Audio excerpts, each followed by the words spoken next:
दूसरा कब हुआ, ये स्थान का नाम आ ही गया। तीसरा पिता का नाम क्या है,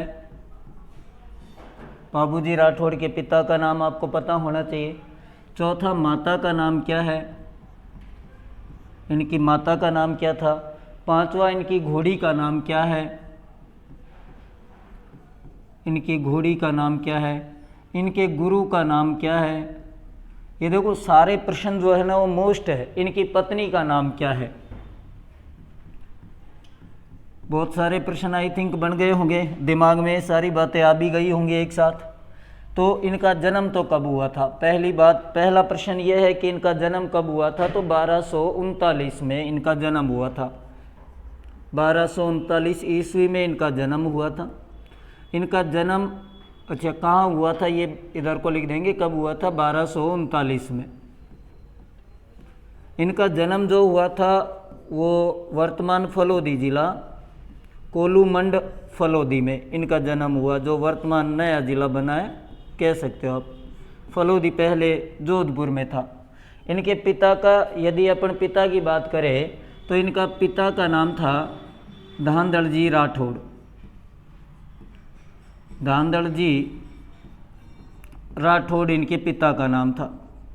अगर हम बात करें इनकी माता का तो इनकी माता का नाम था कमला। अच्छा, इनकी घोड़ी का नाम क्या था, क्योंकि काफ़ी बार प्रश्न कहीं से भी बन सकता है। तो घोड़ी का नाम था केसर कालमी। केसर कालमी इनकी घोड़ी का नाम था। इनके गुरु का नाम एक बार प्रश्न पूछा जा चुका है आरएसएसबी के द्वारा, तो गुरु का नाम था समर्थ भारती। समर्थ भारती। और पत्नी का नाम था फूलम देवी। दे लगाते हैं वैसे, फूलम देवी आप कह सकते हो, मारवाड़ में देवी को दे कहा जाता है।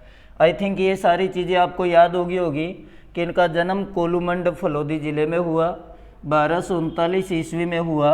पिता का नाम धांधड़ जी राठौड़ है, माता का नाम कमला देवी है, घोड़ी जो थी केसर कालमी है, गुरु का नाम समर्थ भारती है और पत्नी का नाम फूलम देवी है। क्लियर है सबको, कहीं कोई दिक्कत नहीं आई होगी। जो फूलम देवी थी ये सूरजमल सोडा की पुत्री थी। किसकी पुत्री थी, फूलम देवी जो है ये सूरजमल सोडा की पुत्री है। सूरजमल सोडा अमरकोट वर्तमान पाकिस्तान के रहने वाले थे। और बाबूजी की शादी फूलम दे के साथ हुई। बाबूजी ने मुख्य बात क्या है, इन्हें एक तो 3.5 फेरे लिए थे, आपको पता है गायों की रक्षार्थ के लिए आ गए थे। दूसरी बात, बाबूजी का उपनाम है ऊँटों के देवता। उपनाम में ध्यान रखना, ऊँटों के देवता, गोरक्षक देवता, गोरक्षक देवता के रूप में भी इनको पूजा जाता है। बाबूजी को मुख्यतः ऊँटों के देवता और एक प्लेग रक्षक देवता, ये प्रश्न आया हुआ है प्लेग रक्षक देवता वाला, प्लेग रक्षक देवता के रूप में भी इनको पूजा जाता है। यहाँ तक इनके उपनाम में आपको कहीं कोई दिक्कत नहीं आई होगी, आपको समझ में भी आ गया होगा। मैं एक बार और पुनः इनको बता दूंगा कि इनके उपनाम क्या थे। इनका एक बहनोई था, मैं यहाँ लिख देता हूँ, इनका एक बहनोई था और इनके बहनोई का नाम था जिंदराव खींची।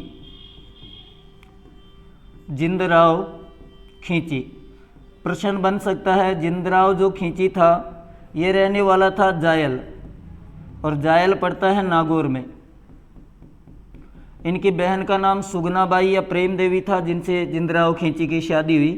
तो इनके बहनोई और इनके बीच में एक युद्ध हुआ। मैं कहानियाँ नहीं बोलूँगा क्योंकि टाइम नहीं है। देचू का युद्ध, देचू का युद्ध हुआ।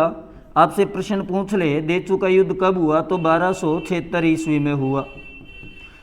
जिंदराव खींची जो था वो गायों को चुरा कर ले गया, बाद में ये आते हैं और उनकी रक्षा करते हैं। यहाँ तक आई थिंक आपको सारी चीज़ें समझ में आ गई होगी कि कोई दिक्कत आपको नहीं आई होगी। बाबूजी राठौड़ का जन्म कोलूमंड फलोदी में हुआ, 1239 में हुआ। पिता का नाम धांधल जी राठौड़ था, माता का नाम कमला देवी था, घोड़ी का नाम केसर कालमी था, गुरु का नाम समर्थ भारती था, पत्नी का नाम फूलम देवी था जो सूरजमल सोडा की पुत्री थी। सूरजमल सोडा अमरकोट वर्तमान पाकिस्तान के रहने वाले थे। बाबूजी के उपनाम 3.5 फेरों वाला देवता भी कहते हैं, ऊँटों के देवता कहते हैं, गो रक्षक देवता कहते हैं, प्लेग रक्षक देवता कहते हैं। इनके जो बहनोई थे उनका नाम जिंदराव खींची था जो जायल नागौर के रहने वाले थे। एक देचू का युद्ध हुआ इनके बहनोई और बाबूजी में, यानी जिंदराव खींची वर्सेज बाबूजी राठौड़ के मध्य 1276 ईस्वी में देचू जो कि जोधपुर में है वहाँ युद्ध हुआ था। क्लियर हो गया होगा आई थिंक।